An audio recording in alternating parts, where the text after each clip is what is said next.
సామెతల గ్రంథం 14వ అధ్యాయం. జ్ఞానవంతురాలు తన ఇల్లు కట్టును, మూఢురాలు తన చేతులతో తన ఇల్లు ఊడబెరుకును. యథార్థముగా ప్రవర్తించువాడు యెహోవా యందు భయభక్తులు గలవాడు.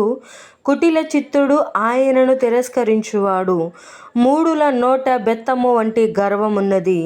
జ్ఞానుల పెదవులు వారిని కాపాడును. ఎద్దులు లేని చోట గాదె యందు ధాన్యముండదు.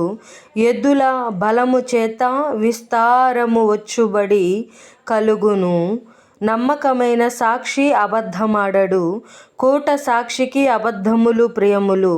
అపహాసకుడు జ్ఞానము వెదకుట వ్యర్థము. తెలివిగల వానికి జ్ఞానము సులభము.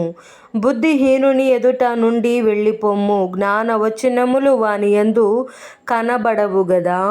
తన ప్రవర్తనను కనిపెట్టి యుండుట వివేకుల జ్ఞానమునకు లక్షణము. మోసకృత్యములే బుద్ధిహీనులు కనపరచు మూఢత. మూఢులు చేయు అపరాధ పరిహారార్థ బలి వారిని అపహాస్యము చేయును. యథార్థవంతులు ఒకరి యందు ఒకరు దయచూపుదురు.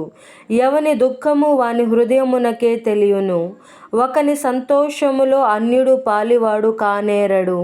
భక్తిహీనుల ఇల్లు నిర్మూలమగును. యథార్థవంతుల గుడారము వర్ధిల్లును.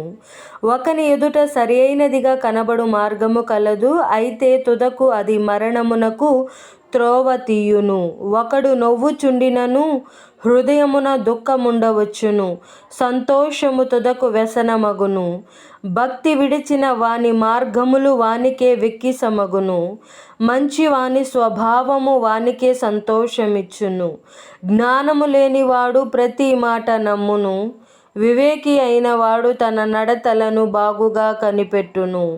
జ్ఞానము గలవాడు భయపడి కీడు నుండి తొలగును. బుద్ధిహీనుడు విర్రవీగి నిర్భయముగా తిరుగును. త్వరగా కోపపడువాడు మూఢత్వము చూపును. దురాలోచనలు గలవాడు ద్వేషింపబడును. జ్ఞానము లేని వారికి మూఢత్వమే స్వాస్థ్యము. వివేకులు జ్ఞానమును కిరీటముగా ధరించుకొందురు. చెడ్డవారు మంచివారి ఎదుటను, భక్తిహీనులు నీతిమంతుల తలుపు నద్దను వంగుదురు. దరిద్రుడు తన పొరుగు వారికి అసహ్యుడు. ఐశ్వర్యవంతుని ప్రేమించువారు అనేకులు. తన పొరుగు వాని తిరస్కరించువాడు పాపము చేయువాడు. బీదలను కటాక్షించువాడు ధన్యుడు. కీడు కల్పించువారు తప్పిపోవుదురు. మేలు కల్పించువారు కృపా సత్యముల నొందుదురు. ఏ కష్టము చేసినను లాభమే కలుగును. వట్టి మాటలు లేమిడికి కారణములు. జ్ఞానుల ఐశ్వర్యము వారికి భూషణము. బుద్ధిహీనుల మూఢత్వము మూఢత్వమే. నిజము పలుకు సాక్షి మనుషులను రక్షించును. అబద్ధములాడువాడు వట్టి మోసగాడు.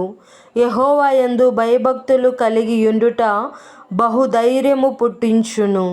అట్టి వారి పిల్లలకు ఆశ్రయస్థానము కలదు.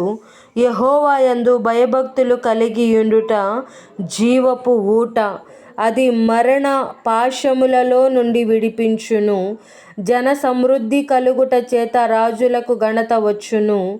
జనక్షయము రాజులకు వినాశనము, రాజులకు వినాశకరము. దీర్ఘశాంతము గలవాడు మహావివేకి. ముంగోపి మూఢత్వమును బహుమానముగా పొందును. సాత్వికమైన మనస్సు శరీరమునకు జీవము. మత్సరము ఎముకలకు కుళ్ళు. దరిద్రుని బాధించువాడు వాని సృష్టికర్తను నిందించువాడు. బీదను కనికరించువాడు ఆయనను ఘనపరచువాడు. అపాయము రాగా భక్తిహీనుడు నశించును. మరణకాలమందు నీతిమంతునికి ఆశ్రయము కలదు. తెలివిగల వాని హృదయమందు జ్ఞానము సుఖ నివాసము చేయును. బుద్ధిహీనుల అంతరంగములోనున్నది బయలుపడును.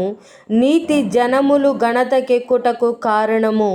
పాపము ప్రజలకు అవమానము తెచ్చును. బుద్ధిగల సేవకుడు రాజులకిష్టుడు. అవమానకరముగా నడుచువాని మీద రాజు కోపించును.